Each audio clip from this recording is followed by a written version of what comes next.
Ballot a secret no more. It's a big day on Capitol Hill where Senate Republicans just elected South Dakota Senator John Thune as Majority Leader. The election taking place behind closed doors with Thune beating Senators John Cornyn and Rick Scott. Thune will now be the second highest ranking Republican, replacing longtime leader Mitch McConnell. House GOP also moving forward with leadership elections as they appear on track to keep the majority.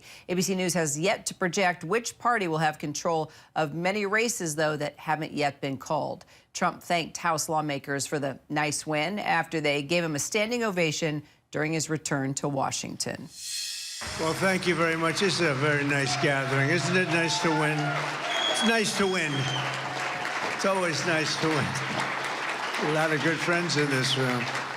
So you know we had like historic kind of numbers, especially for the president, but we won't get into that. But the House did very well. The House did do well for the GOP. Jay O'Brien tracking the races from Capitol Hill. Okay, so let's talk about this vote and why Republicans elected John Thune out of the three contenders, Jay. Yeah, remember, Kira, this was a three-person race. John Thune was considered by some to be the favorite for quite some time, but also John Cornyn, formerly the #2 Republican in the Senate. John Thune was the current #2, now elevated, of course, to #1, had also thrown his hat in the ring. And then, of course, there was this Rick Scott factor of everything. Rick Scott was the third candidate here. He had tied himself closely to Donald Trump over the years and hoped that those close ties to Donald Trump could catapult him into this role to replace Mitch McConnell. But Rick Scott's colleagues didn't agree, despite the fact that he had endorsements from those in MAGA world. Elon Musk, for instance, was pushing for him, et cetera, et cetera. But the reality is Rick Scott didn't make it past the first ballot. Once this got on to the second ballot, it was clear that John Thune was going to win. John Thune has been the #2 Republican in the Senate since 2019. And he said here that in that tweet that you're showing on your screen, not just that he's honored to serve in this role, but that, quote, "This Republican team is united behind President Trump's agenda, and our work starts today." So despite the fact that Donald Trump didn't put his thumb on the scale in this race and try to push one candidate over the other, that's something certainly Rick Scott hoped Trump would have done, presumably. This is a demonstration of the fact that the Senate hasn't rebuked Donald Trump in any way, shape, or form. They've picked who they want to lead them, these Senate Republicans. But this Senate is unified, it says, in executing Donald Trump's vision for this country, because they believe, as House leaders have said as well, that because of this Trump victory, they have a quote-unquote mandate to enact Trump's vision, Kira.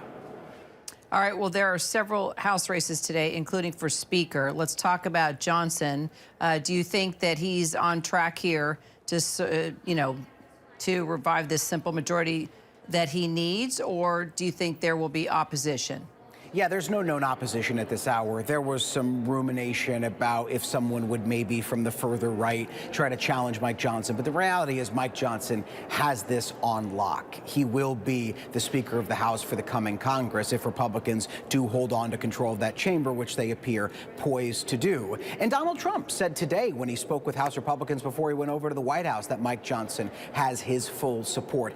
And this is noteworthy because, remember, this was a much different time in this country politically, but Kevin McCarthy did not have this kind of unified Republican support. Republicans captured the majority in the House during the midterms. He had to go round after round after round, as you recall, in order to become Speaker of the House. And even Mike Johnson had some rumblings on the further right of his party over the last few months about opposition to him on things like government spending, on things like support for Ukraine. But nonetheless, it looks like the rank and file of the Republican House Conference has gotten behind Mike Johnson. He will be the next Speaker of the House because there is this era of party unity right now amongst Republicans because of this win.